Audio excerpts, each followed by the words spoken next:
الله الرحمن الرحيم maanta halkan waxaan ka soo jeedinayaa fikirkayga oo ku aadan in labada doorasho la kala dambaysiiyo sida daraadeed la soo horeysiiyo ta baarlamaanka isla markaana madaxweynaha jamhuuriyadda Soomaaliland loo kordhiyo 2 sanadood in loo kordhiyo sababtoo ah qolooyinkii ka horeeyayba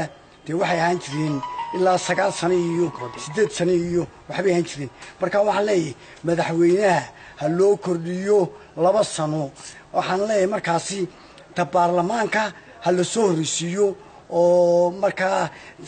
sababta aan arintaasi u yiri waxa weeyi hadii labada la isku daro waxa imanaya qas ayaa imanaya marka waxaan leeyahay ha la soo kala horeysiiyo hana la soo horeysiiyo ta baarlamaanka oo ta madaxweynahana hala dambaysiiyo guurtidana waxaan leeyahay 2 sano kordhiyo xildhibaan marka laga yimaado xisbiga kulmiye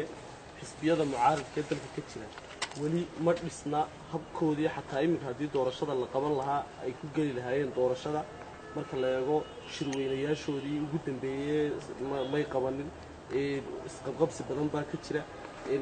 halaftigeedu miyaanay chance u siinaynin in madaxweynaha Soomaaliland dib loo kordhiyo runtii isqabsi badan wuu jiraa maray qabsan wali golihii may qabsan